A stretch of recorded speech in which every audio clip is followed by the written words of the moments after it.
Murder plan. The secret behind the case under the Red River. Dear listeners, prepare to embark on a gripping psychological journey with this thrilling and mysterious tale. A young man, consumed by the pain of his broken family, is haunted by the desire to eliminate the woman who shattered his mother's happiness. From the bustling streets of Hanoi to the depths of the Red River, a meticulous murder plan unfolds, but each step leads him into unexpected twists.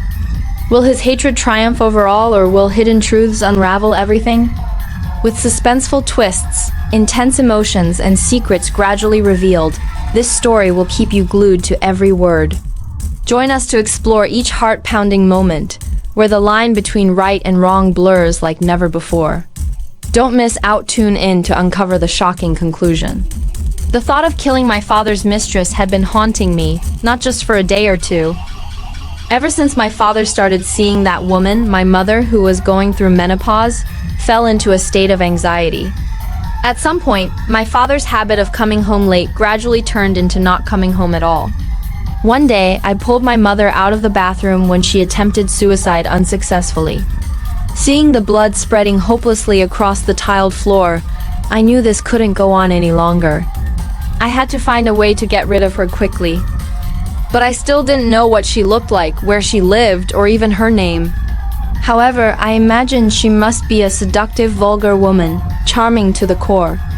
I could even picture her sitting on my father, with lascivious, despicable movements. A selfish, shameless woman who destroys other people's families like her. I thought no punishment would be too harsh for her. If I met her with my 1.8-meter height and muscular build, I could easily overpower her with just a few moves. But how should I kill her? I thought about using a pillow to suffocate her or holding her head underwater in a basin. In short, I didn't want to see blood. Not because I was afraid, but because I didn't want her filthy blood to splash on my collar or face. She didn't deserve it.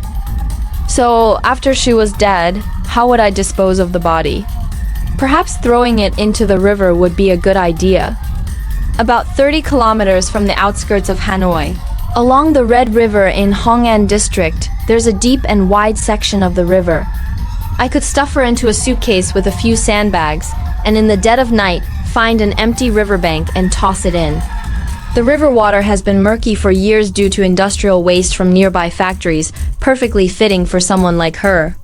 You might think this plan isn't perfect, but I couldn't wait any longer to turn her into a corpse. So I began to act. The first step of the plan, I followed my father. Finding her address was easier than I thought. It only took a few days. She lived in an apartment complex in CSU Giffey District, a place where many young people rented. Now, I was standing downstairs, staring at her apartment window, trying to figure out her schedule and habits. Suddenly, she leaned out, hanging a basket of freshly washed clothes on the balcony. I couldn't see her face clearly, only her petite, frail figure struggling to reach the bamboo drying rack. I smirked to myself, thinking that killing her would be as easy as crushing an ant. Finally, I got a chance to get closer to her.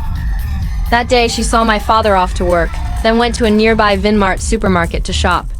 I followed her. She was engrossed in picking out items, completely unaware of me. But when she turned, her shopping cart accidentally bumped into me.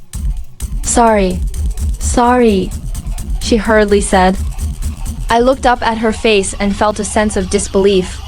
Unexpectedly, she was a young, beautiful woman with fair skin, bright eyes, and a simple, long-sleeved dress, looking only a few years older than me. I couldn't understand why she didn't find someone her own age to love normally, instead of seducing an older man like my father. Then I thought she must be after money. After all, my father was a department head at a large state-owned company in Hanoi, capable of supporting a mistress. No matter how beautiful her face was, it was just a facade. Her blood was as dark as the night. "Are you okay?"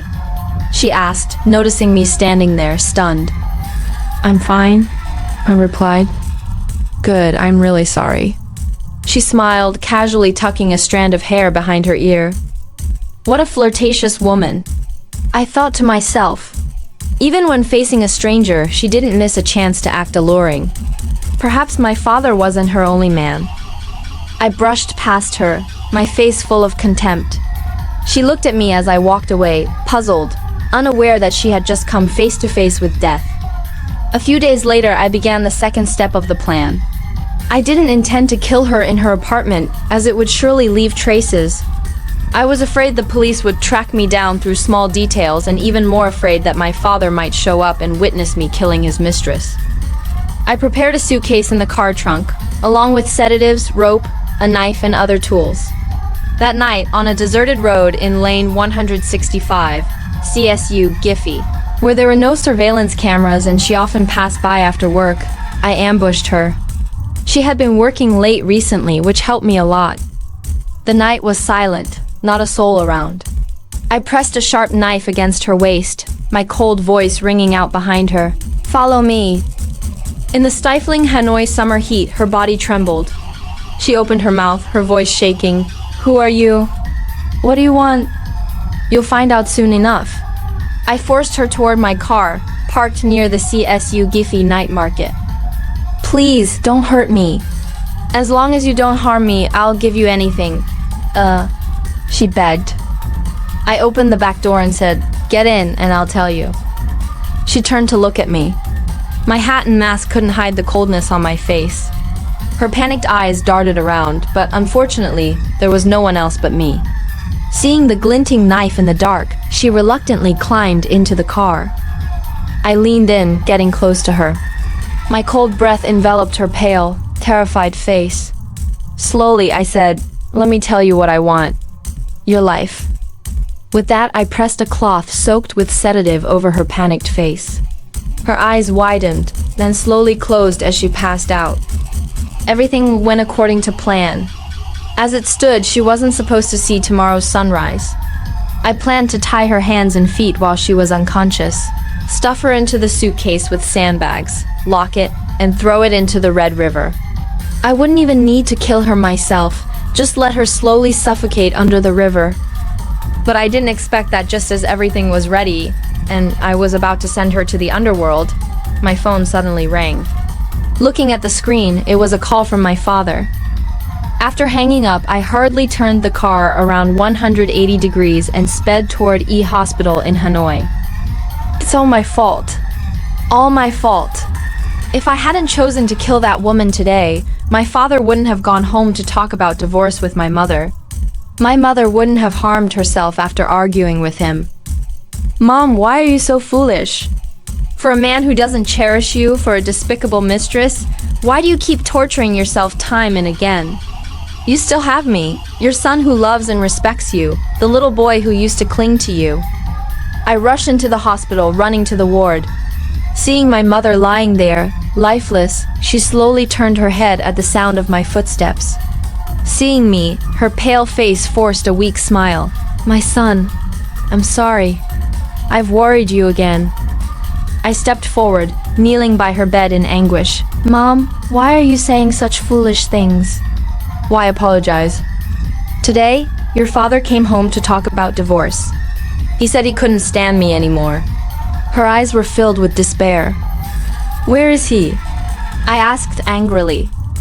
"After calling you, he left.